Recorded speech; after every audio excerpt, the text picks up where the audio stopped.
네, 안녕하세요. 고3 시원학평 한국사 해설을 담당하고 있는 큰별쌤 최태성입니다. 여러분 총평 지금 보고 오셨죠? 네, 우리가 앞에 봤던 6월 모평과 9월 모평 거기에 준해가지고 이번 10월 합평도 출제가 되었습니다. 이번에는 서울에서 출제가 되었네요. 어쨌건 출제하셨던 많은 선생님들 정말 고생 많이 하셨습니다. 자, 지금 이제 문제를 풀어보면서 이제 마지막 시험이잖아요. 그죠? 다음 달에 이제 수능을 보는데 어떻게 여러분들이 마지막으로 점검할 수 있을지 그 내용들을 한번 좀 살펴보도록 하겠습니다. 자, 첫 번째 문제부터 한번 보도록 하겠습니다. 자, 지금 1번 문제를 보시면 알겠지만 제가 총평에서도 말씀드렸지만 1번 문제가 선사시대 문제가 아니에요. 선사시대 문제가 아닙니다. 그러니까 6월 모평과 9월 모평을 보시면 알겠지만 1번 문제에 6월 모평에서는 선사 문제를 출제 안 하고 고대에서 2문제가 나왔고 그 다음에 이제 9월 모평에서는 선사에서 3문제가 나왔어요. 그래서 고대에서 3문제는 나왔죠.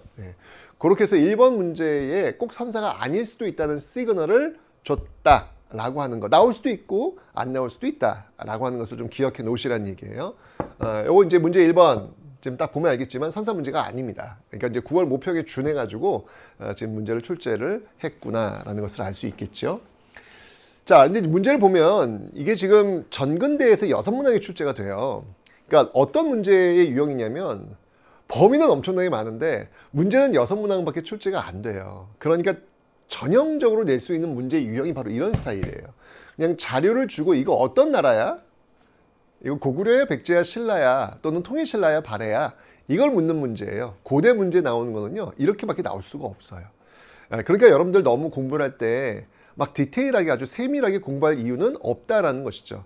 그냥 어느 나라에서 어떤 사건이 있었는지에 대한 그 흐름 정도만 잡으시면 충분히 문제를 풀 수가 있습니다. 아셨죠? 그래서 이 문제의 유형을 좀 잘 봐주세요. 전근대 6문제, 여러분들은 사실 굉장히 스트레스를 받고 있을 거예요. 알아요. 왜냐면 전근대는 양이 어마어마하게 많잖아. 구석기부터 조선 후기까지 무려 70만 년의 역사를 공부하니까 얼마나 힘들겠어요. 뭐가 나올지 모르잖아. 그지? 그래서 굉장히 스트레스를 받겠지만 걱정하지 마시고 이렇게 그냥 덩어리처럼 공부하시면 된다라는 거 기억해 두시면 되겠습니다. 전형적인 문제입니다. 자, 가국가에 대한 설명으로 옳은 것은이에요. 자, 석굴암이에요. 그러니까 이걸 딱 줬단 말이야. 그럼 이거 어느 나라니? 이거 묻고 있는 거예요. 대표적으로 여러분 석굴암이 어느 나라인지는 알잖아. 석굴암은 어느 나라 문화재 유산입니까? 통일신라 문화유산이잖아요. 그죠? 예. 통일신라 문화유산. 그러면 이거는 통일신라에 대한 설명이구나. 고르시면 되는 거죠. 그죠? 그렇게 적어놨으면 됩니다. 자, 한번 가볼게요. 자, 이제 아주 대표적인 그런 선지들이 나오고 있습니다. 여러분, 이런 선지들을 좀 익숙해질 수 있는 방법은 기출문제 푸시면 돼요. 옛날에 그 어려웠던 한국사 그 시절의 기출문제집은 필요 없고요. 그냥 이제까지 여러분 선배들이 봤던 그 필수 한국사 기출. 여기 EBS 제가 또 낸 기출 500제 있지 않습니까? 그 정도면 충분합니다. 왜냐면 그걸 풀어야 이런 어떤 그 선지들에 대한 익숙함, 이게 가능하기 때문에 그래요. 여기 나와 있는 선지들 여러분들 이거 되게 유명한 선지들이에요. 기출을 풀다 보면 계속 반복되고 있는 선지들. 그러니까 선지들도 여러분들이 뭐가 나올지 예측이 가능하다는 이야기죠. 풀어봐야 돼. 그래서 아셨죠? 자, 22담로를 설치했다. 너무 유명하죠. 22담로 나오면 이건 무조건 백제입니다. 그러니까 22담로를 설치했는데 이게 어느 왕이야? 이 정도까지는 모르셔도 돼요. 22담로가 그냥 백제야. 이 정도만 아시면 돼요. 오케이? 자, 우린 지금 통일신라를 골라야 됩니다. 그죠? 자, 거란에 의해 멸망했대요. 이건 발해 아니겠습니까? 그렇죠? 답이 될 수 없고요. 자, 구주 오소경 나왔지 않습니까? 그죠? 통일신라 구주 오소경, 발해 5경 15부 62주, 그리고 고려의 그 5도 양계, 조선의 8도, 이 정도는 기본이니까, 지방행정 구역이니까 알아야 되겠죠? 네. 그래서 지금 문제는 뭐냐면, 지금 이렇게, 이거 어느 나라야? 통일신라 구주 오소경이야. 라고 해서 여러분들이 3번을 이렇게 고르시면 되는 그런 문제가 되는 겁니다. 아셨죠? 동맹. 자, 군사 동맹, 군사 동맹. 어느 나라입니까? 고구려잖아요. 그죠? 답이 될 수 없고요. 제가들이 사출도. 사출도는 부여입니다. 그죠? 그래서 정답은 3번 구주 오소경 체제를 정비하였다. 통일신라 이렇게 고르시면 되는 거예요. 다시 한번 얘기합니다, 여러분들. 전형적인 문제예요. 이거 어떤 나라니? 아, 그 나라 너 특징 알고 있니? 이렇게 묻는 문제들. 오케이? 자, 1번 갔고요. 다음 문제 보겠습니다. 자, 밑줄 친 왕에 대한 설명으로 옳은 것은 이렇게 나왔습니다. 자, 이 왕이 누군지를 알아야 되는데 왕의 이름은 담덕이고 고국 양왕의 아들이다. 아이, 모르겠어. 그지? 백제를 공격하여 한강 이북에 여러 군을 빼앗고 또 군사를 보내 거란을 쳐서 이겼다. 아이, 모르겠어. 이것도 잘 모르겠다. 야. 왜냐면 뭐 이거 뭐 느낌상 광개토 태왕인가? 장수왕인가? 이렇게까지 디테일하게 모르잖아요. 아니, 괜찮아. 모르면 패스. 왜냐면 이 수능에서는요, 이렇게 이것만 딸랑 주고 이거 어느 왕이야 묻지 않아요. 그럼 어려워지잖아. 좀 더 힌트를 줄 겁니다. 역시나 있어요. 자, 신라가 사신을 보내 외인이 국경에 가득 차 성을 부수었으니 노객은 백성된 자로서 왕에게 기유하여 분부를 청합니다. 라고 했다. 왕이 보병과 기병 5만을 보내 신라를 구원하게 하였다. 요게 이제 키워드네요. 신라를 구원하게 하였다. 요게 핵심이네요. 그죠? 자, 여러분들 신라를 구원하게 하였다. 신라 도와준 왕 누구예요? 그럼 이제 비로소 아는 것이죠. 바로 광개토 태왕이 되는 겁니다. 그러니까 위쪽 내용들을 몰라도 돼요. 괜찮아. 근데 사실은 이 지금 신라를 구원하게 했다 이 자료는 여러분 기출 풀면 알겠지만 정말 너무나도 많이 나온 그 자료입니다. 그래서 어떻게 보면 좀 뻔한 자료? 라는 걸 알 수 있죠. 이 왕 딱 나오면 신라 고뇌했던 왕은 광개토 태왕이지 않습니까? 개념 시간에도 이야기했고요. 그죠? 자, 그럼 이제 이 고구려 광개토 태왕에 대한 설명으로 옳은 거 고르시면 됩니다. 자, 1번 별무반이래요. 여러분 별무반은 어느 시대야? 별무반은 고려 시대죠. 해당 사항이 없어요. 시대가 틀립니다. 자, 금관가야를 병합하였다. 아, 요거는 이제 신라죠. 어느 왕입니까? 버프왕이 되는 것이고요. 아, 나당 연합군과 전쟁을 했대요. 어느 나라입니까? 백제, 고구려잖아요. 그죠? 대마도를 정벌하 했다. 세종시대 아니겠습니까? 그죠? 남은 건 지금 3번밖에 없죠. 근데 3번 답지가 너무 쉬워. 야, 신라를 구원하게 했던 왕이 광개토 태왕이라는 걸 알았어. 근데 답지가 보니까 만주벌판. 네, 광개토 태왕 하면은 만주벌판 아니겠습니까? 철갑 기박이고 말 달렸던 그 광개토 태왕의 모습을 여러분 상상할 수 있지 않습니까? 그죠?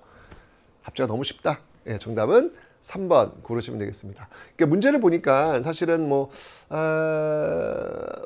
다른 선지들 개념들을 좀 알아야 되지만 혹시 개념을 모르더라도 광개토 태왕, 신라를 구원하게 했던 왕이 광개토 태왕이라는 걸 알면 답지 만주 지역에서 영토를 넓혔다. 그러니까 이름이 광개토지. 그죠? 이 정도는 여러분 쉽게 구할 수 있는 그런 문제였습니다. 정답은 그래서 3번 고르시면 됩니다. 오케이? 자, 다음 문제 한번 보도록 하겠습니다. 자, 이렇게 해서 이제 고대 두 문제를 풀었어요. 이제 끝났어. 네, 끝났어요. 이제 두 문제 풀었고, 자, 이제 고려 문제 두 문제를 풀어야 됩니다. 고려 두 문제를 풀어야 됩니다. 자, 밑줄 친 전하의 제위 시기에 볼 수 있는 모습으로 가장 적절한 것은? 그러니까 이 전근대에서 여러분들이 공부하는 거요 어렵지 않아요. 그러니까 각 국가에 대한 설명으로 옳은 것은 문제 유형 하나, 그다음 두 번째는 이 왕에 대한 설명으로 옳은 것은 문제 유형 둘이에요. 예, 둘 중에서 여러분들 이것만 집중적으로 공부하시면 돼요. 그냥 어렵지 않잖아. 그냥 중요한 왕들 좀 리스트업 해가지고 그것만 딱딱딱딱딱 정리해 놓으시면 돼요. 이미 제가 그 압축 강의로 여러분한테 지금 알려드린 게 있으니까 그거라도 좀 꼭 보세요. 오케이? 자, 여기 보니까 여러분들 제가 이제 그 압축 강의 설명드렸지만 전민변정도감이란 말이 등장했습니다. 전민변정도감. 그러면 여러분들 다 느낌 와야지. 고려시대 제일 많이 나오는 왕이 고려 전기는 광종이 있고 고려 후기는 공민왕이 있다 그랬단 말이에요. 그죠? 그러면 황종 같은 경우에는 노비 안건복과 과거제고, 그 다음에 이제 공민왕 같은 경우에는 전민변정도감과 쌍성총관부라고 제가 딱 정리해 드렸잖아요. 제일 시험에 많이 나온다고요. 이제 그거 얘기하는 거예요. 전민변정도감 나왔잖아. 그럼 뭐야? 그러면은 답은 쌍성총관부. 네. 출제진들이 이거 아마 출제하시면서 또 쌍성총관부네? 아마 그러셨을 거예요. 그럼에도 불구하고 또 내시는 거예요. 정말 쌍성총관부가 자료에 나오면 답지는 전민변정도감. 전민변정도감이 자료에 나오면 답지는 쌍성총관부. 네, 이런 식으로 움직이고 있다라는 걸 아시면 되겠습니다. 공민왕이니까 정답은 4번 고르시면 되겠죠. 자, 지계입니다. 지계는 대한제국 기억하시면 되고요. 경국대전은 조선이 되겠습니다. 성종 때죠. 주자감은 여러분 교육기관인데 이건 발해지요. 고려의 교육기관은 국자감이 되겠습니다. 팔만대장경, 요것도 이제 고려기는 한데 요거는 이제 몽골과의 그 항쟁 과정 속에서 나온 거니까 공민왕보다는 좀 이전 시기로 가야 되겠죠. 정답은 그래서 4번 고르시면 되겠습니다. 네. 뭐 가볍게 풀 수 있는 어떤 그런 문제예요. 고려시대 때 이렇게 왕을 묻는 그런 문제가 나왔구나 느낌 빡 오시면 되겠습니다. 됐죠? 자, 다음 문제 한번 보도록 하겠습니다. 자, 가국가의 문화에 대한 설명으로 옳은 것은 지금 어떻습니까, 여러분들? 지금 문제에 지금 4번도 보니까 또 역시 마찬가지로 문제가 이 나라 어떤 나라야 묻고 있죠. 그러니까 여러분들 그 앞에서 봤던 이 문제 1번 문제와 지금 유사한 유형이에요. 자, 이러니까 여러분들 전근대를 풀면서 여러분들이 좀 느끼는 공통점. 이 나라 어떤 나라야? 묻는 문제. 또는 이 왕 누구야? 묻는 문제. 근데 그 왕도 세세한 왕들이 아니에요. 아주 유명한 왕들. 그 정도만 알면 여러분들이 해결이 된다는 이야기죠.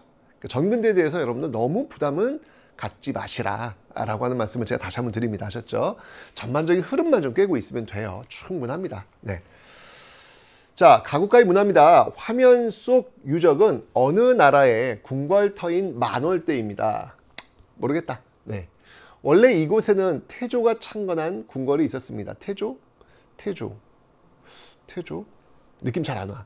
그러나 거란의 침입. 이자겸의 난. 나왔네 여기. 이자겸의 난. 결정적이네. 결정적. 네. 결정적 키워드가 나왔습니다. 이자겸의 난. 그럼 이거 어느 나라가 되겠습니까? 네, 바로 이거는 고려가 되는 거죠. 결정적으로. 네. 궁궐이 여러 번 훼손되고 중건되었다가 홍건적의 침입으로 소실되었습니다. 한편 남북 공동 발굴 조사 결과 만월대에서 금속 활자와 청자 등 다양한 유물이 출토되었습니다. 네. 이자겸의 난 딱 나왔으니까. 그러니까 이런 것들을 지금 장치를 해요. 다른 내용도 사실 좀 어려워요. 어렵습니다. 알아요, 출제진도. 이렇게만 내지 않아요. 만월대 모를 수 있죠. 하지만 이렇게 이자겸의 난이라고 하는 결정적 키워드를 반드시 배치를 하고 있으니까 여러분들이 정확한 개념, 중요한 개념들만 딱 기억하시고 흐름만 잡으시면 충분히 풀 수 있다는 걸 다시 한번 제가 지금 보여드리는 겁니다. 자, 그러니까 이 나라는 어떤 나라가 되겠습니까? 이 나라는 고려가 되는 것이죠. 자, 그러면 고려의 그 문화에 대한 설명으로 옳은 것을 고르시면 되겠네요. 자, 대종교가 창시되었다? 대종교는 이거는 나철, 오기오 이런 사람들이 한 말. 그러니까 1910년인지 경술국시 나라가 망하지 않습니까? 그 직전을 우린 한 말이라고 이야기하는데 그때가 되는 거니까 시대가 전혀 안 맞고요. 이건 뭐 근현대사의 어떤 선지죠. 삼국유사가 편찬되었다. 삼국유사. 고려시대를 대표하는 역사서 두 가지가 있다면 뭐가 있습니까? 고려 전기에 삼국사기가 있다면 고려 후기에는 삼국유사가 있겠죠? 정답 2번이네요. 바로 나왔네요. 진단학보, 이거 일제강점기 실증주의 사학을 연구하는 그런 단체 아니겠습니까? 이것도 이제 근현대사 선지죠. 유경공원이 설립되었다. 우리나라 최초의 국가가 세운 근대 교육기관입니다. 이건 이제 개항기. 이것도 근현대사 선지가 되겠습니다. 수원 화성 하면 누구예요? 정조 아니겠습니까? 조선 후기. 시대가 안 맞네. 고려가 지금 여러분 하나밖에 없어요. 자, 잘 보시면 알겠지만 여러분들 제가 늘 얘기하지만 이 한국사 시험은 여러분들이 되도록이면 맞추기를 원하는 그런 시험이에요.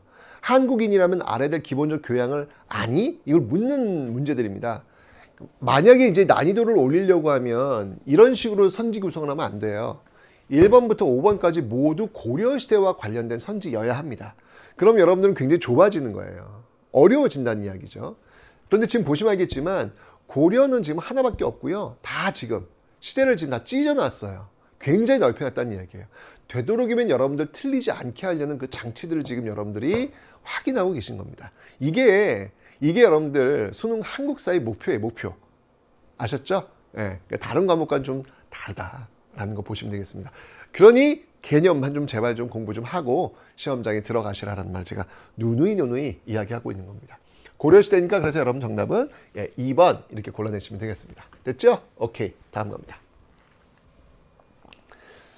자, 가나 시기 사이에 있었던 사실로 옳은 것은 사실은 여러분들이 제일 어려워하는 문제의 유형이 뭐냐면 이런 유형이에요. 가나 시기 사이에 있었던 사실로 옳은 것은, 이런 문제를 여러분들 좀 어려워하는 그런 유형입니다. 근데 이제 문제의 유형을 보면 가국가에 대한 설명으로 옳은 것은, 다음 왕에 대한 설명으로 옳은 것은, 가나 시기 사이에 있었던 사실로 옳은 것은, 다 이게 정문대에서는 이게 끝이야. 다 이런 식으로 나와요. 근데 이제 요거 스타일은 이제 여러분들이 조금 고민을 좀 해야 되는 그런 문제인데 답이 탁탁탁 나오진 않죠. 뭐 앞에 같은 경우에는 보세요. 고려야. 그래 삼국유사에 툭 나오잖아요. 근데 이 문제는 그렇게 풀 수가 없죠. 다 읽어보고 이게 어느 때인지를 알아야 이 문제를 풀 수 있잖아요. 그리고 그 흐름도 알아야 되고, 그리고 선지들도 알아야 되는 것이고, 다 알아야 되는 거예요, 이거는. 그래서 문제가 어려운 건 아닌데 유형 자체가 여러분들이 고민하게 만드는 그런 유형이다라는 것이죠. 여러분들이 좀 어떻게 보면 좀 제일 좀 짜증나는 그런 문제 유형이라고 볼 수 있겠습니다. 자, 조선이 경성과 경원에 무역소를 두었지만 여진의 약탈은 계속되었다. 잘 모르겠다. 넘어가자. 국왕은 최윤덕과 김종서 등을 보내 압록강과 두만강 일대 여진을 몰아내었다. 이것도 잘 모르겠다. 이로써 사군 육진, 결정적 키워드가 등장했죠. 사군 육진이 개척되었다. 누구예요? 세종이잖아요, 세종. 그죠? 세종입니다. 세종입니다. 요동에서 후금과 대립하던 명은 조선에 지원군을 요청하였다. 명과 후금 사이에서 고심하던 국왕은, 지금 명나라와 후금 사이에서 고민했던 왕이 등장을 하네요. 그죠? 강옥림을 도원수로 삼아 군대를 파병하였다. 그러면서도 상황에 따라 대처하도록 지시하였다. 자, 그러면 명과 후금 사이에서 줄타기 외교를 했던 그런 왕이 존재합니다. 그 왕이 누구인가요? 중립적 외교를 실현하려고 했던 왕, 바로 광해군이 되겠죠. 광해군이 되겠죠. 그러면 이 문제는 세종과 광해 사이에 있었던 사실로 옳은 것을 고르라라는 그런 문제가 되겠네요. 오케이. 그러니까 이게 지금 이렇게 하나씩 분석을 해야 돼. 가는 뭐고 나는 뭐고, 이제 이 사이에 들어올 내용들은 무엇인지를 분석해야 되는 어떤 그런 문제의 유형이라서, 이런 문제의 유형들은 여러분 조금 고민을 해야 되는 그런 내용이 되겠습니다. 자, 한번 가볼게요. 자, 1번. 임진왜란이 일어났다. 우와우. 여러분들 그래도 조선시대를 공부할 때 조선 전기와 후기로 나누는 그 분기점, 1592 있을 수 없다, 1592 임진왜란, 이 정도는 여러분들이 아시죠? 이게 기본이니까. 그지? 그러면 임진왜란 다음에 나오는 또 큰 전쟁이 뭐예요? 호란 아닙니까? 왜란과 호란을 합쳐서 우리는 양란이라고 이야기합니다. 그 정도는 알잖아요. 그죠? 그러면 이게 지금 호란이란 말이에요. 이게 호란이란 말이에요. 나가 지금 호란에 대한 어떤 그런 내용이 되겠습니다. 이후에 이제 광해군 뒤에 이제 호란이 나올 거란 말이에요. 그러면 호란 그 앞에 있었던 사건, 임진왜란이 맞겠네. 왜란 다음이 호란이니까, 그지? 왜란 다음이 이제 광해군 중립외교 다음에 호란이니까, 지금 요 앞쪽이겠네, 그죠? 게다가 세종이니까 세종 때 이후에 선조 때 왜란이 벌어지잖아요. 답이 바로 나왔습니다. 답은 바로 1번 답지로 고르시면 되는 겁니다. 그죠? 의외로 쉽게 지금 문제가 풀렸습니다.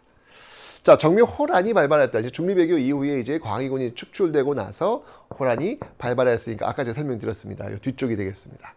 위화도해군. 위화도해군이 여러분 고려 말입니다. 시대가 완전 안 맞습니다, 지금. 그죠? 다음. 프랑스가 강화도를 공격했대요. 이거 병인 양요잖아요. 이건 근대사로 넘어가야 되는 그런 선지가 되겠습니다. 강감찬이 귀주에서 대승. 강감찬의 귀주 대첩이네요. 이거 어느 시대입니까? 고려시대 아니겠습니까? 답이 될 수 없습니다. 정답은 그래서 임진왜란이 일어났다. 고르시면 되겠네요. 문제는 좀 깐깐한 그런 유형이지만 답을 골라보니 흐름만 알고 있으면 금방 풀 수 있는 그런 문제였습니다. 됐죠? 자, 정답은 1번 고르시면 되겠네요. 좋아요. 자, 다음 문제 또 한번 풀어보도록 하겠습니다. 이제 전근대 마지막 문제가 되겠습니다. 다음 자료를 모두 활용한 탐구 주제로 가장 적절한 것은, 이렇게 나왔는데요. 뭐 대충 느낌은 이제 조선시대로 왔으니까 뭐 조선 관련된 문제 아니겠습니까? 지금 이제까지 문제를 풀었는데 지금 조선 한 문제 풀었으니까 나머지 한 문제는 조선 문제겠지, 그지? 네. 그러면 문제를 안 봐도 지금 6번 배치를 딱 보면 문제를 안 봐도 네, 신라 이게 몰라도 돼. 그죠? 신라야 고려야 조선이야 일제야. 그러면 답지는 3번과 4번 중에 하나는 얘기야. 그냥 이거는 6번이라고 하는 배치. 6번은 조선시대가 배치가 되거든요. 예. 그 배치를 봤을 때 네, 1번과 2번과 5번은 답이 될 수 없어요. 야, 이거 찍어도 벌써 지금 몇 프로 확률이 지금 올라오는 거야, 지금. 그죠? 3번 아니면 4번이 되는 겁니다. 자, 그럼 볼게요. 부자는 땅이 넓어서 농사를 짓지 않고서도 향락을 누릴 수 있으나 빈민은 송곳 세울 만한 땅도 없으므로 부자의 김매기 등에 고용되어 날품팔이나 할 뿐이다. 그마저도 안 되면 농촌을 떠나 떠돌며 구걸하거나 도둑이 된다. 뭐 이게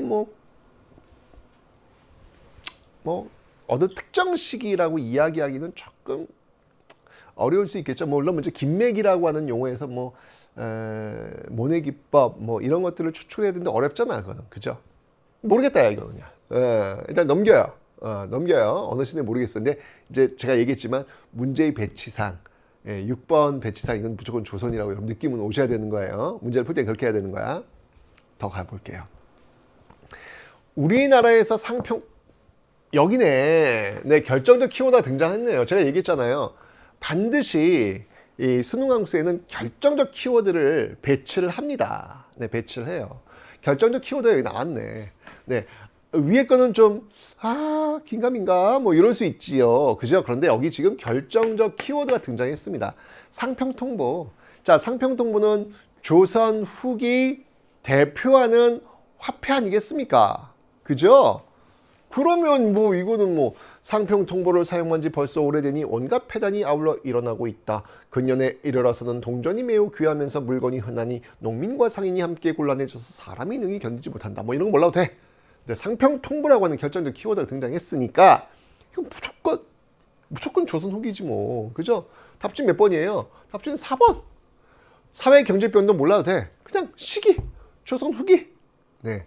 상평통보 속에서 이제 사회 경제 변동까지도 유추될 수 있는데 모르셔도 시대만 알면 풀 수 있는 그런 문제였다라는 거 기억하시면 되겠습니다. 정답은 4번입니다. 자, 이렇게 해서 여러분들 전근대를 모두 다 풀었습니다. 자, 이제 우리는 근현대 문제로 들어갑니다. 다시 한번 얘기하지만 근현대에서는요, 개항기 5문항, 일제강점기 5문항, 그리고 현대사에서 4개의 문항을 출제했습니다. 자, 하나씩 한번 풀어보도록 하겠습니다. 미출친 별난에 대한 탐구 활동으로 가장 적절한 것은 그런데 여러분들 전근대 파트 문제는 참 쉬워요. 굉장히 쉽습니다. 문제 유형이라고 하는 게 딱 뻔하니까. 그런데 근현대는 조금 디테일해요. 근현대는 조금 디테일합니다. 그래서 아주 깊숙하게 들어가는 건 아니지만 근현대는 조금 여러분들이 공부를 하지 않으면 문제 푸는 좀 버겁다는 느낌을 가지시게 될 겁니다. 왜냐하면 교육과정 자체가 근현대사 교과서는 마찬가지이기 때문에 그래요. 그래서 조금 교과서 볼륨이 근현대가 두껍다 보니 문제가 조금 디테일할 수밖에 없겠죠. 자, 이 별난이 뭐냐? 한성 곳곳에 황제께서 별난의 진상을 알아보기 위해 황제? 대한제국인가? 이렇게 생각할 수 있어요. 계속 읽어볼게요. 흥선대원군을 그럼 황제 대한제국은 아니네. 흥선대원군을 텐진으로 불러들였다. 그러면은 황제가 흥선대원군을 지금 텐진으로 불러들였다. 텐진은 중국 아니야. 그러니까 이 황제는 중국 황제네. 청나라 황제네. 그죠? 오케이. 그러면 흥선대원군이 중국으로 끌려갔던 사건이 뭐지? 이것만 알면 돼요. 왜냐면 뒤에는 몰라. 이거는 이는 과거 원나라에서 고려의 충선 왕 등을 불러들인 것과는 다른 조치다 라는 내용의 방이 붙었다. 이를 본 백성들이 놀람을 금치 못하였다. 이런 내용 몰라도 돼요. 또 모를 수도 있고요. 그죠? 근데 결정적 키워드는 뭐냐면 바로 이 흥선대원군입니다. 흥선대원군이 지금 중국으로 끌려간 거예요. 가만히 있어봐. 그러면 흥선대원군이 인질로 잡혀갔던 사건이 뭐지? 이걸 아셔야 되는 것이죠. 이걸 알아야지만 이 문제 풀 수 있겠죠? 자, 개념시에 공부하셨죠? 흥선대원군이 인질로 끌려간 것. 바로 임오군란이 되겠습니다. 임오군란이 되겠습니다. 그죠? 임오년에 군인들이 일으킨 난. 그래서 임오군란.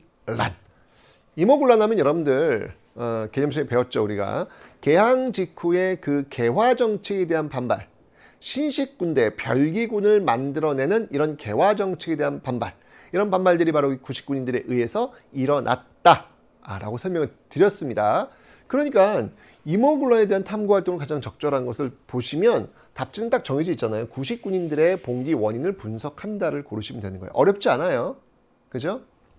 개념을 공부했다면 분명히 풀 수 있는 아주 쉽게 들어갈 수 있는 그런 문제입니다. 자, 1번 삼별초. 삼별초는 뭐야? 삼별초는 고려시대 아니야. 일단 여러분들 지금 7번은요. 전근대가 끝났어. 이제 7번부터는 근현대. 눈치채란 말이야. 근데 삼별초가 나왔잖아. 그럼 이건 아니야. 무조건. 근현대인데 왜 갑자기 저 전근대가 나와? 답이 될 수가 없어요. 삼정이정청. 삼정이정청이라고 하는 것은 조선 후기 임술농민봉기. 그 임술농민봉기에 대한 어떤 대처 방안 속에서 만들어졌던 삼정이정청. 그죠? 이것도 역시 마찬가지로 전근대에 나오는 그런 선지가 되겠습니다. 답이 될 수 없고요. 헤이그 특사의 파견 목적. 헤이그 특사. 이건 을사늑약의 부당성을 알리기 위해서 대한제국 고종황제가 보낸 거 아니야? 이건 지금 아주 흥선대원군인데 고종시대. 물론 뭐 고종이 뭐 임금이긴 했지만 고종이 어떤 본격적인 어떤 그런 시대라고 보기는 좀 어렵잖아요. 그죠? 자, 그러면 뒤쪽으로 쭉 가야 됩니다. 대한제국 시기가 안 맞아요. 우금치 전투 이후 전봉준의 행적을 찾아본다. 뭐 이 당시 이제 고종 시대는 시대인데 뭐 여전히 어떤 민씨 세력들에 의해서 이 고종이 또 좌지우지되고 지금 임오군란 때는 흥선대원군에 의해서 다시 좌지우지되는 어떤 그런 모습을 보였다는 이야기입니다. 자, 우금치 전투 이후 전봉준의 행적. 이건 무슨 사건? 동학농민운동이 되겠습니다. 자, 동학농민운동은 여러분들 임오군란 뒤에 나오는 것이죠. 우린 분명히 흐름 공부했어요. 개항했어, 임오군란이 있었어, 갑신정변이 있었어, 그 다음에 동학농민운동이 있었어, 그리고 대한제국 와. 예, 그 흐름은 여러분들 공부해야죠. 그죠? 이 상태 속에서 보니까 우금전투니까 뒤쪽으로 와야 되니까 동학농민운동이니까 답이 될 수 없죠. 그러니까 정답을 해서 3번 구식군인들의 봉기 원인을 분석한다를 답지로 여러분들 고르시면 되겠습니다. 됐죠? 오케이. 자, 또 다음 문제 한번 보도록 하겠습니다. 자, 우리는 지금 근현대 문제 풀고 있습니다. 자, 가단체에 대한 설명으로 옳은 것은 나올 수 있는 문제들만 나와요. 네, 임오군란, 갑신정변, 동학농민운동, 대한제국, 그리고 독립협회. 자, 어디 단체의 활동을 담은 여러 기념품을 준비했습니다. 독립문 나왔다. 독립문. 자, 독립문 나왔고요. 관민공동회 나왔습니다. 관민공동회. 독립관 모르겠다. 넘어가도 돼. 독립문 모양의 배지, 관민공동회. 독립문과 관민공동회 나왔어. 그러면 이 단체는 뭐야? 너무나도 결정적 키워드 아니겠습니까? 만민공동회, 관민공동회, 독립문, 독립신문 하면 어떤 단체가 나와야 됩니까? 그렇죠. 바로 독립협회가 나와야 되겠죠. 독립협회가 나와야 되겠죠. 독립협회에 대한 설명으로 옳은 것을 고르라 라는 그런 문제입니다. 자, 한번 가볼게요. 1번 백오인 사건으로 와해되었다. 이건 알고 있어야죠. 굉장히 중요한 개념입니다. 이 정도는 충분히 숙지하고 있어야 됩니다. 어느 단체입니까? 신민회. 알고 있어야 되는 선지예요. 김원봉을 중심으로 결성되었다. 이것도 너무 중요한 선지죠. 알고 있어야죠. 이 정도는요. 어느 단체가 되겠습니까? 의열단이 되겠습니다. 우리말 큰 사전 편찬을 시도하였다. 이것도 굉장히 중요한 선지입니다. 알고 있어야 됩니다. 어느 단체입니까? 조선어학회. 광주 학생 항일운동을 지원하였다. 이것도 너무 중요한 선지입니다. 어느 단체입니까? 신간회. 오케이. 지금 1번부터 5번까지 너무나도 중요한 선지들과 단체들이 나왔습니다. 이건 필수로 여러분들이 알고 있어야 됩니다. 근데 사실 그러면 남은 거는 뭐예요? 지금 사실 여러분 개념을 공부했다면 1번, 3번, 4번, 5번은 당연히 알고 있어야 되는 거예요. 지금 우리는 독립협회를 골라야 되는데 지금 1번부터 5번까지 봤는데 독립협회 없네. 남은 거 하나 뭐 있어요? 2번 있죠. 한러은행 폐쇄를 요구하였다. 이거는 좀 어렵다. 이 선지는 좀 어려워요. 일반적으로 그 독립협회 하면 여러분들 만민공동회가 답지로 나오거나 러시아의 저령도조차 요구를 저지하였다. 뭐 요 정도가 나오는데 한러은행까지 나왔네. 그래서 출제진이 고민한 거예요. 다른 답지들 1번, 3번, 4번, 5번 답지들을 굉장히 선명하게 아주 확실한 선지로 만들어줘서 빼기법을 통해서 남는 거 2번밖에 없어를 여러분들한테 지금 신호를 보낸 겁니다. 왜냐면 1번부터 3번, 4번, 5번이 조금 좀 어려운 선지인데 이렇게 놔둬버리면 여러분들은 고민을 하게 되잖아요. 그 고민하지 말라고 1번, 3번, 4번, 5번은 아주 확실하고 너무 중요한 선지를 딱 배치했어요. 근데 여러분들이 만약에 선생님 저게 확실하고 중요한 선지인가요? 저는 모르는데요. 공부 안 한 거예요. 그럼요. 이 정도를 모르면 그건 진짜 공부를 안 한 거예요. 공부를 안 했는데 시험 점수를 잘 받겠다고 하는 그거는 욕심이지. 그건 안 되죠. 그거는 욕심이에요. 적어도 개념 공부는 하셔야죠. 최소한의 개념. 제가 많이 하라는 게 아니잖아요. 굉장히 중요한 핵심적 개념들만이라도 알라고 하는데 그것조차도 모르고 나서 무슨 시험을 보겠다. 그게 무슨 수험생이야. 네. 기본적으로 여러분들 수험생이에요. 잊지 마세요. 네. 할 건 해야지. 그래서 여러분들 정답은 2번. 한러은행 폐쇄는 몰라도 된다고요. 제가 얘기했잖아요. 이런 건 어려운 거예요. 네. 하지만 1번, 3번, 4번, 5번은 알아야 되는 선지들이에요. 그래서 빼기 모르는 거니까 2번 하나 남았네. 답지 골라야지. 이렇게 해서 여러분들이 추적할 수 있어야 된다는 이야기죠. 아셨죠? 네, 정답은 2번 고르시면 되겠습니다. 자, 8번 문제 풀어봤고요. 자, 다음 문제 봅니다. 자, 밑줄 친 이 운동에 대한 설명으로 옳은 것은 자, 수년 전 러일 전쟁 당시에 군비가 모자라자 일본 인민들이 헌금을 낸 적이 있다. 그런데 최근 일본의 어떤 신문은 우리의 이 운동에 대해 어리석은 백성들이 어찌 여기 나왔네. 나라 빚을 다 갚겠느냐. 결정적 문구죠. 나라빚 갚기 운동이 뭡니까? 나라빚 갚기 운동. 네, 우린 이거 알고 있잖아요. 바로 국채 보상 운동입니다. 그죠? 예. 국채 보상 운동입니다. 나라빚 갚기 운동, 국채 보상 운동입니다. 그러나 일의 성패와는 상관없이 만 백성이 함께 힘쓰는 것을 어찌 어리석다 하겠는가. 자, 이 국채 보상 운동, 이 운동에 대한 설명으로 옳은 것은 이렇게 묻고 있는 겁니다. 자, 그럼 여러분들 국채 보상 운동할 때 여러분들이 공부하는 개념, 결정적 개념은 뭐예요? 대한매일신보의 후원. 뭐 너무 시험이 많이 나오는 거 아닙니까? 제가 아까 이야기한 것처럼 아주 선명한 개념이에요. 이 정도는 알고 있어야 되는 그 개념. 국채보상운동 나오면 대한매일신보라고요. 답지잖아요. 이렇게 나오잖아요. 대한매일신보. 답지 나온다고요. 이렇게. 1번 고르시면 되는 거예요. 오케이? 가시면 됩니다. 긴급조치. 긴급조치? 이거 긴급조치권 아니야. 박정희 정부 유신 아니야. 이거 뭐야? 현대사야. 답이 될 수 없고요. 자, 내 살림 내 것으로. 이것도 분명히 아주 선명한 개념입니다. 이건 알아야죠. 내 살림 내 것으로.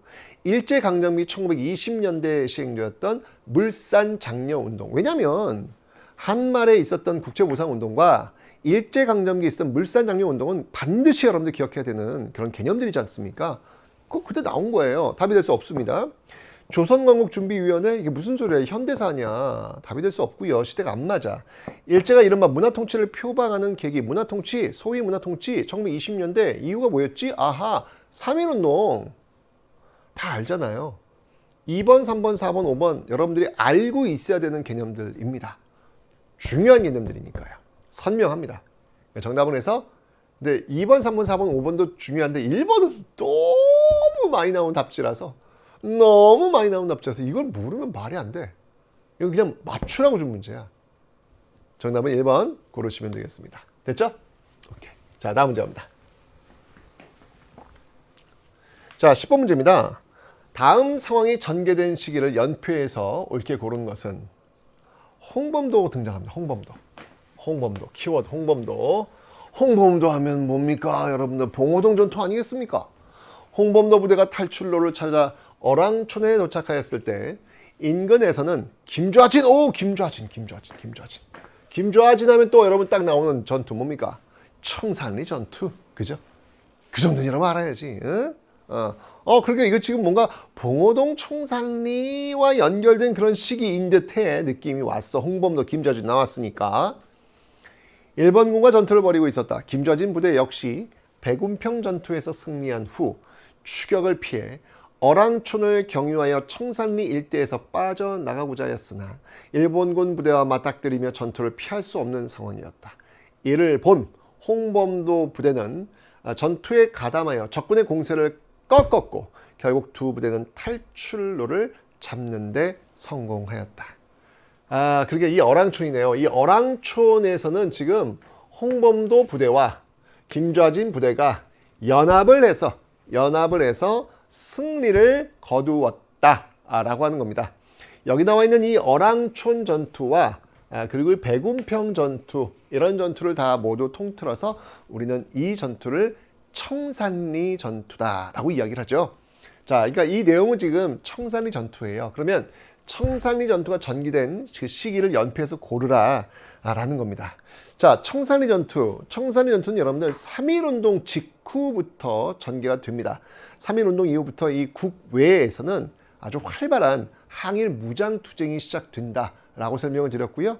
그 첫 번째 대표적인 전투가 바로 봉오동 전투였고 그 이후에 또 청산리 전투로 이어진다라고 개념적으로 설명드렸단 말이에요. 그러면 3.1운동 시작되고 나서 이 시기, 이 시기가 지금 바로 이 청산리 전투가 전개되는 그런 시기가 되겠죠. 정답은 그래서 바로 답으로 고르시면 되는 겁니다. 오케이? 뭐 이것도 이제 역시 개념만 공부하시면 얼마든지 풀 수 있는 그런 문제라고 볼 수 있겠습니다. 다음 문제 갑니다. 자, 미추친 반란이 끼친 영향으로 가장 적절한 것은 죄인 이땡땡은 천안 군졸의 신분으로 김옥균, 박용효, 김옥균 등장했다. 김옥균.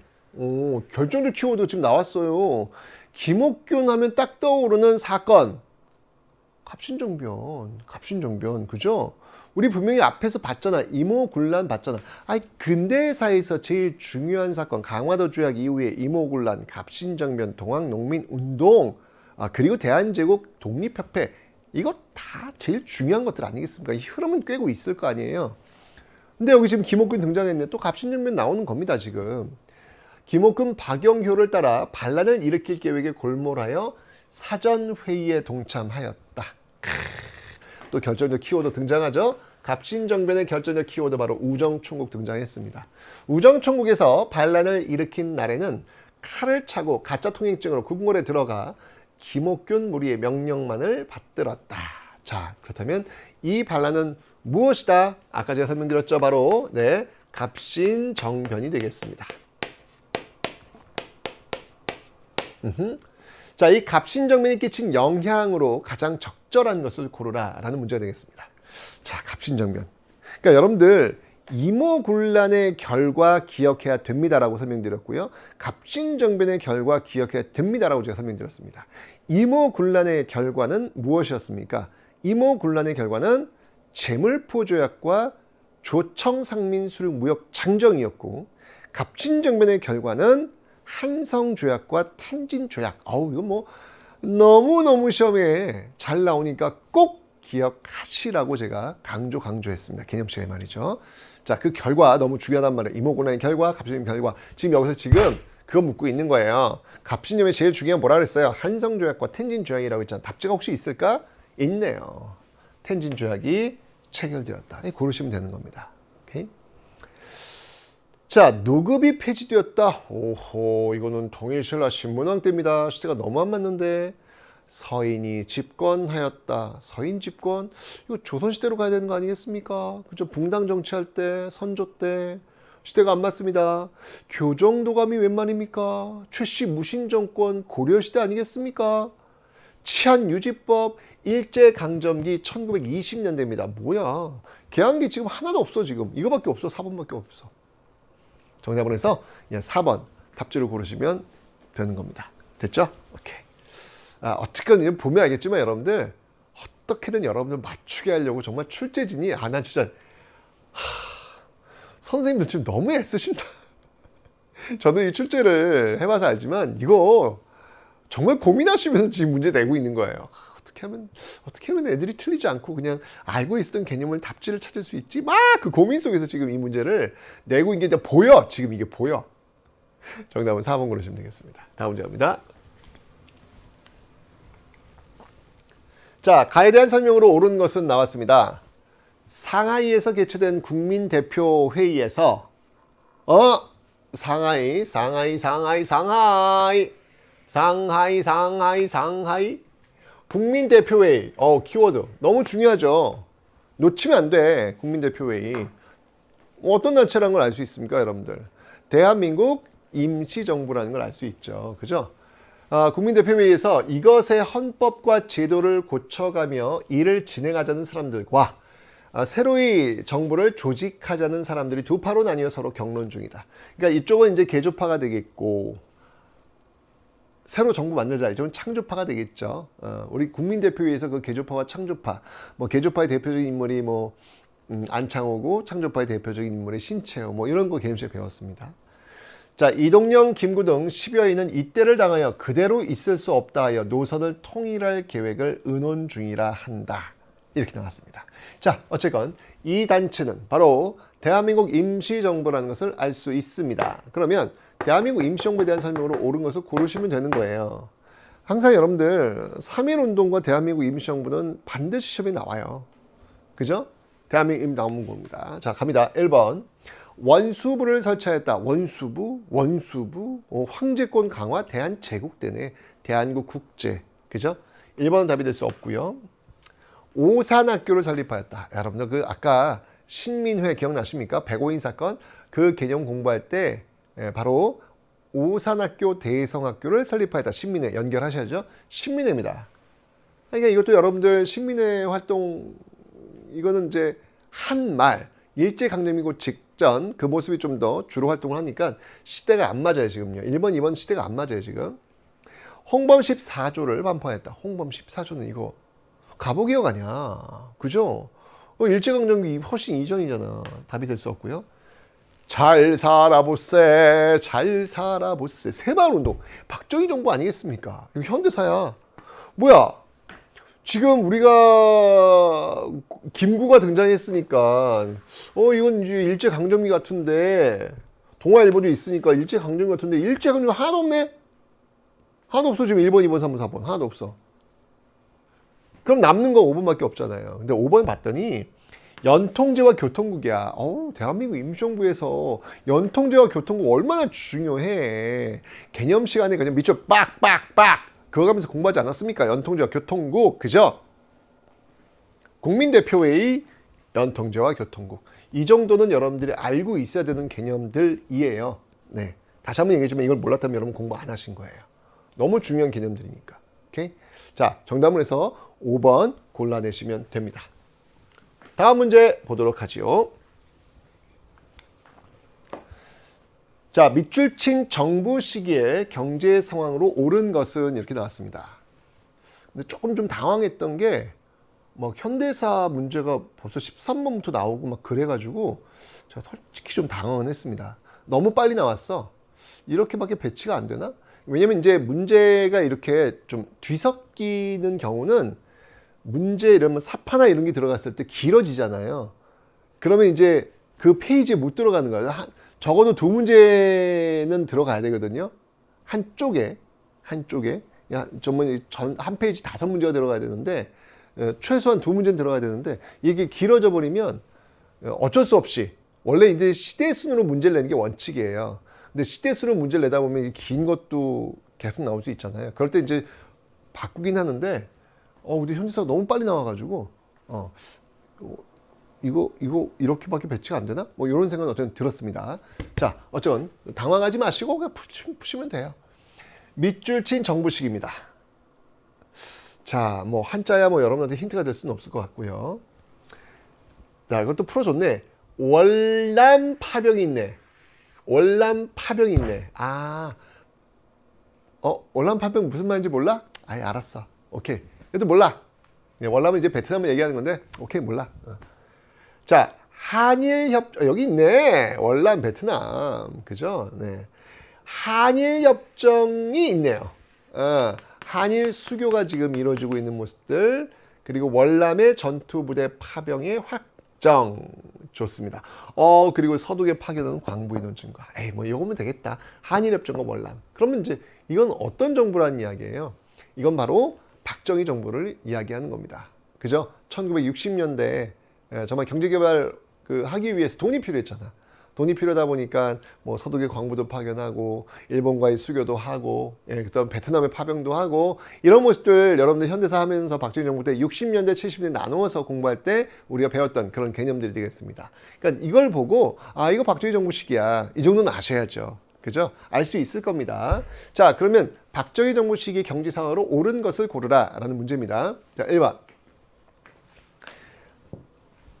현대사가 여러분들 네 문제가 나오잖아요. 그 전까지만 해도 세 문제가 나왔어요. 전근대열, 근대열 이렇게 나올 때는 근대가 세 문제가 나왔는데 세 문제는 그러다 보니까 뭐가 정해졌냐면 민주화 운동 문제 하나 하고 그다음이 통일 문제 하나 하고 그다음에 이제 이 광복 직후 6.25 전쟁이 있기까지 그 광복 직후 세 문제가 나온 게 딱 정해져 있었어요. 근데 이게 지금 네 문제가 됐단 말이야. 네 문제니까 한 문제를 더 해야 될 거 아니야. 세 문제는 그대로 나올 거예요. 민주화 운동 문제, 통일 문제, 그다음에 광복 직후의 어떤 그 상황을 묻는 거. 이거 세 문제 고정인데 그럼 한 문제를 더 추가해야 될 거 아니야. 그 한 문제가 뭘까? 이게 뭐냐면 정부를 물어봐요. 뭐 이승만 정부, 박정희 정부, 전두환 정부, 김영삼 정부, 노태우 정부, 김대 정부 있잖아요. 그 정부가 무엇을 했는지를 물어봅니다. 제일 많이 나오는 정부가 김영삼 정부예요. 왜냐하면 민주화 운동과 통일 정책을 이야기할 때 빠지는 정부가 김영삼 정부예요. 그러니까 한 문제 더 채우려면 같은 정부를 두 문제를 낼 수는 없어요. 그건 안 돼요. 근데 빠진단 말이에요. 김영삼 정부가. 근데 김영삼 정부가 한 게 되게 많이 있거든요. 그래서 한 문제 추가할 때 제일 시험이 많이 나오는 게 김영삼 정부다라는 것도 좀 팁을 좀 알고 계세요. 근데 오늘 여기서는 김영삼 정부가 아니라 박정희 정부다. 요건 이제 박정희 낼 때는 뭐냐면 경제와 관련된 문제를 낼 때 박정희 정부 문제를 낼 수는 있어요. 하지만 1순위는 김영삼 정부다라는 거 기억하시면 되겠습니다. 자, 그러면 갑니다. 미초친 정부 시기 경제상으로 옳은 것은 1번. 삼례증식계획. 일제강점기요. 그죠? 1번 답이 될 수 없고. 삼저호황입니다. 삼저호황 전두환 정부예요. 틀렸고요. 나왔네. 경제개발 5개년 계획. 나왔네. 정답은 3번 고르시면 됩니다. 외환위기 속에서 금모기 운동이 일어났다. 김대중 정부 때죠. 메가타의 주도로 화폐정리사업. 이거는 일제강점기 전입니다. 시대가 전혀 안 맞습니다. 정답은 그래서 3번 답지로 고르시면 되겠습니다. 됐죠? 네. 풀면 됩니다. 자, 이렇게 풀어봤고요. 자, 다시 이제 일제강점기로 한번 와보겠습니다. 자, 다음 두 독립운동가의 공통점으로 옳은 것은 이렇게 묻고 있네요. 자, 나는 이곳 상하이에서 열린 일왕생일과 상하이 사변 전승 기념식 단상에 폭탄을 투척하였습니다. 나는 이곳 도쿄에서 관병식을 마치고 돌아가는 일왕의 마차 행렬에 폭탄을 투척하였습니다. 뭐 사실 사진만 봐도 여러분들이 그래도 이 두 분 정도 사진은 좀 알아야 되지 않을까? 어려워요? 뭐 어려우면 어쩔 수 없고. 어쨌건 상하이 폭탄 투척, 도쿄 폭탄 투척. 누굽니까? 바로 윤봉길, 이봉창. 윤봉길과 이봉창은 어느 소속이죠? 한인 애국단 소속. 김구가 만들었던 한인 애국단 소속이라는 거 기억하시면 되겠습니다. 자, 이 두 독립운동가의 공통점이에요. 1번, 남북협상을 추진하였다. 남북협상은 이제 이거는 광복되고 나서죠. 이건 지금 일제강점기인데 시대가 안 맞아요. 뭐 대표적인 남북협상가라면 김구와 김규식을 들 수 있습니다. 네, 답 나왔네요. 2번 한인 애국단에서 활동했다. 이것도 좀 너무 시험에 많이 나온 거라서 기출을 풀다 보면 이건 뭐 너무 많이 접하게 될 겁니다. 이건 그냥 맞추라고 준 문제예요. 막 깃발을 내가 답이야. 답이 여기 있어요. 그 정도야, 그 정도. 수신사로 일본에 파견. 수신사는 이거는 일제강점기 전 개항기 주제 아닙니까? 시대 안 맞아요, 지금요. 뭐 대표적인 수신사가 있다면 김홍집 이런 인물 될 수 있겠죠. 교조 신혼운동 이것도 일제강점기 이전 동학농민운동과 관련이 있잖아요. 시대가 안 맞아요. 미국 전략정보국 OSS와 협력. 요거 이제 시대가 맞네. 요거 일제강점기네. 그런데 OSS와 협력했던 조직은 한국광복군. 이것도 너무 중요한 개념이지 않습니까? OSS, 한국광복군, 미얀마. 너무 중요한 개념. 이건 알고 있어야지. 그죠? 그 정답은 그래서 2번 한인 애국단에서 활동하였다를 여러분 정답지로 고르시면 되는 겁니다. 오케이? 네. 좋습니다. 다음 문제 갑니다. 자, 반드시 나오는 문제. 일제강점기 일제정책을 묻는 문제는 반드시 한 문제가 나온다고 제가 설명을 했습니다. 나온 거예요, 지금요. 그러니까 일제강점기 왜 1910년대 정책, 20년대 정책, 30년대 정책 있잖아요. 이거 반드시 묻는다고 했고, 제일 많이 나오는 정책이 1930년대 정책, 두 번째로 나오는 정책이 1910년대 정책, 그 다음이 1920년대 정책이라고 설명드렸습니다. 자, 가볼게요. 밑줄친 이 시기에 있었던 사실로 옳은 것은 이것은 중일전쟁 이후, 전쟁이네, 태평양 반명으로 전선을 확대한 일제가 제작한 해군 지원병 모집 포스터입니다. 자, 이 시기의 일제는 지원병제 등을 통해 우리나라 청년들을 자신들의 침략 전쟁에 강제로 동원하고자 했습니다. 뭐 요걸 지금 해석을 했네요. 태평양은 그대를 부른다. 반도의 청년이여 바다로 해군으로. 누구의 총알바지가 되라고 지금 이따위 이런 포스터를 말이야. 누구를 위해서? 어느 나라를 위해서?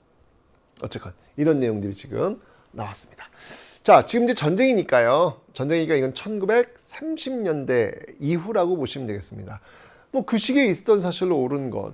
뭐 그 시기에 정치적으로 본다면은 민족 말살 정책 아니겠습니까? 그죠? 뭐 그러면 뭐 창씨개명도 했고 궁성요배도 했고 황국신민서사 암송도 했고 뭐 기타 등등 이런 거. 그다음에 이제 경제적으로 본다라고 하면은 뭐 국가 총동원법을 만들어 가지고 쭉쭉 긁어가는 어떤 그런 모습들 배웠단 말이에요. 10년대, 20년대, 30년대 그 주머니에 있었던 정책들 기억하셔야 된다고 제가 설명드렸을 때 반드시 나오기 때문에 100% 나와요. 자, 그러면 30년대 이후입니다. 1번 군국기무처. 이거 지금 일제강점기인데 군국기무처는 여러분들 갑오개혁과 관련된 거니까 일제강점기 아니에요. 시대가 안 맞아 이건. 대한국 국제, 대한제국식이야. 일제강점기야. 안 맞아 시대. 임술농민 봉기, 야 이거는 조선 후기 전근대 쪽이야. 시대 안 맞아. 1번, 2번, 3번 다 시대 안 맞아 지금. 인천 상륙작전, 6.25 전쟁. 안 맞아. 이야 정말 우리 출제 선생님들 노력 많이 하셨다 진짜.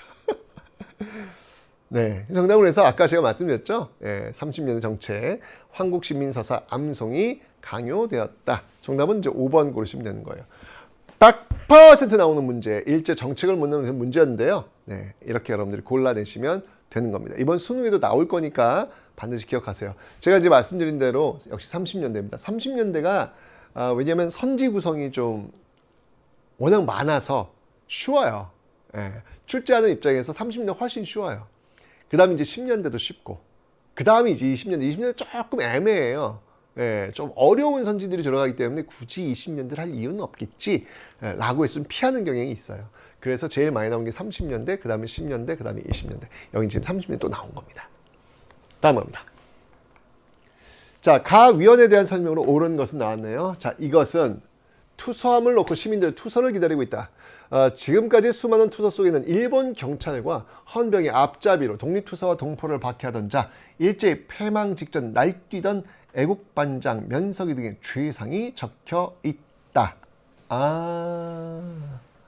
그러네. 지금 일제 패망 직전, 그러니까 이거는 친일파들, 민족 반역자들에 대한 투서가 되겠네. 이것은 친일 거두 박흥식을 체포한 이래 일제에 협력했던 자들을 속속 검거하고 있다. 이들에 대한 공판은 늦어도 다음 달 중순에 열릴 것으로 예상된다. 이건 몰라도 되고요. 어쨌건 자, 일제의 패망 직전 날뛰던 그 친일파들, 민족 반역자들을 처단하기 위해서 만들어진 위원회가 뭐예요? 그 위원회는 바로 반민특위, 반민족 행위자를 처벌하기 위해서 만든 위원회 아니겠습니까? 반민특위. 그러니까 이 반민특위에 대한 설명으로 옳은 것을 골라라 라는 문제가 되겠네요. 자, 1번 헌의육조를 결의했다. 만민공동회, 헌의육조, 독립신문, 그건 독립협회의 결정적 키워드 아니겠습니까? 이거 지금 현대사인데 지금 시대 틀렸고요. 좌우합작 7원칙을 발표된 광복 직후에 보여줬던 모습이 되겠습니다. 특히 이승만의 그 정읍 발언에 대해서 굉장히 긴장하게 되었고 좌우합작 운동이 전개되었죠. 그 결과 좌우합작 7원칙이 나왔다. 광복 직후의 모습이니까 시대가 안 맞고요. 조선혁명 선언을 활동 지침으로 했다. 이거 너무너무 중요한 선지죠, 여러분들. 이거 너무 중요해. 이거 모르면 안 돼. 이건 시험에 또 나올 수 있어요. 네, 바로 의열단이 되겠습니다. 외교활동을 위해 구미위원부를 설치하였다. 구미위원부. 아까 여러분들 대한민국 임시정부 있었죠? 네, 그 임시정부와 연결이 됩니다. 시대 안 맞고요. 제헌국회에서 제정한 특별법에 따라 조직되었다. 네, 맞습니다. 바로 이 제헌국회, 제헌헌법 만들었지 않습니까? 이 제헌국회가 여기서 이 반민특위, 그 다음에 이제 농지개혁, 이런 것들을 지금 했거든요. 정답을 해서 5번 골라내시면 되겠습니다. 오케이? 다음 갑니다. 자, 가에 들어갈 내용으로 가장 적절한 것은 이렇게 나왔습니다. 이번 한국사 발표 수업 주제인 이 지역의 역사에 대해 나는 강화도 조약에 따른 개항지로 소개하려고 해. 이거 지금 지역을 골라야 되나 보다. 이런 건 좀 어려운데? 살짝 고민이 좀 되네. 강화도 조약에 따른 개항지. 강화도 개항지 어디지? 일단 부산은 알겠는데 나머지 두 개 항구를 연다라고 했을 때 그건 좀 모르겠는데? 일단 패스. 그 다음 난 우리나라 최초의 근대적 학교 설립지, 이거다. 이게 결정적 키워드다. 근대적 학교, 우리나라 최초의 근대 학교. 아까 여러분들 국가가 세운 최초의 근대 학교는 어디였어요? 그거는 유경공원이었고요. 그 유경공원보다 더 먼저 세워진 사립학교, 최초의 근대 학교 있잖아. 그건 알지. 그건 알아. 그건 개념적인 공부했어. 최초의 근대적 학교 어디예요? 원산학사. 원산이네. 네. 이거네요, 이거. 이걸 갖고 가야 되겠네. 그러니까 강화도 조약에 따른 개항지, 부산 이외 원산, 인천 개항인데 뭐 그렇게 연결되겠죠. 근데 몰라도 돼. 이게 결정적 키워드야. 원산학사. 그럼 나는 1914년 서울과 연결되는 철도가 개통된 도시로 제시할게. 이건 모르겠는데. 이건 좀 어렵다.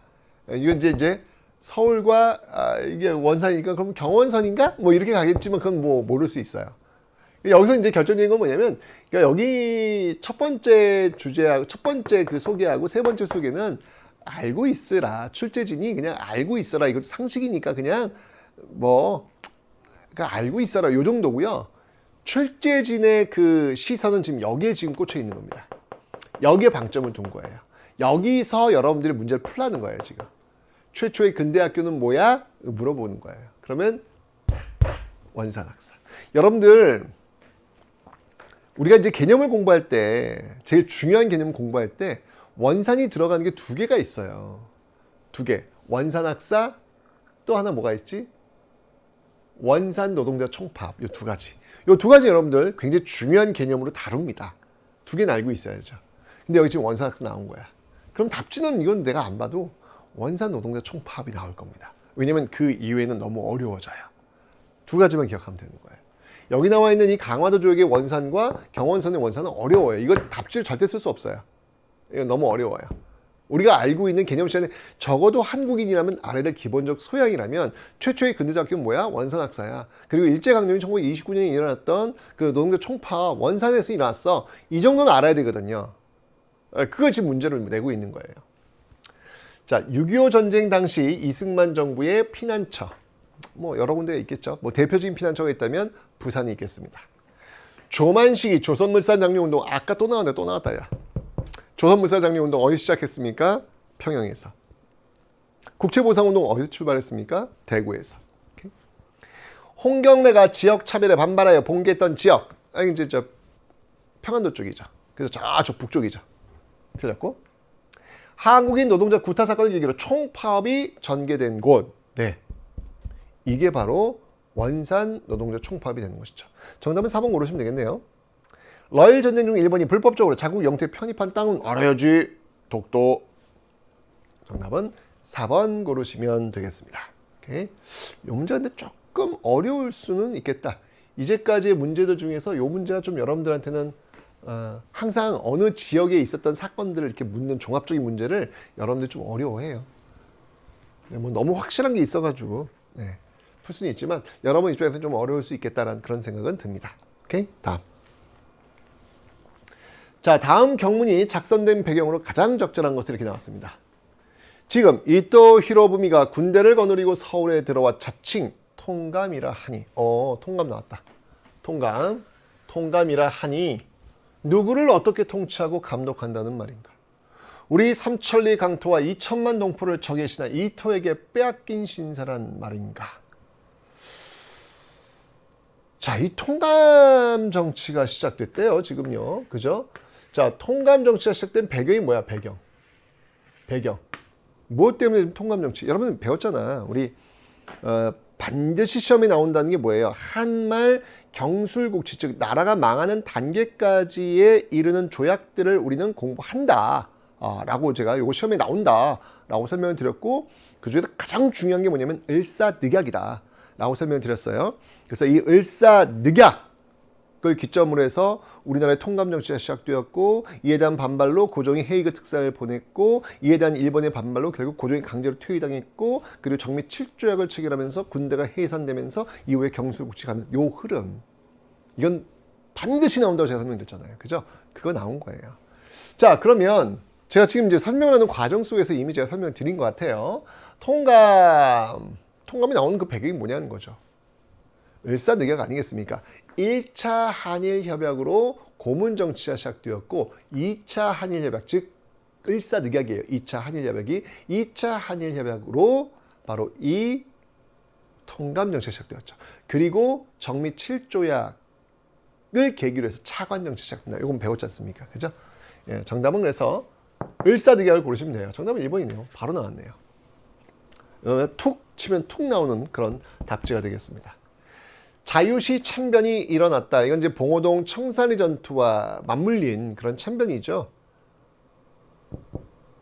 배경으로 볼 수는 없고요. 이건 일제강점기니까. 중앙정보부가 설치됐대요. 이건 박정희 정부 때잖아요. 그죠? 박정희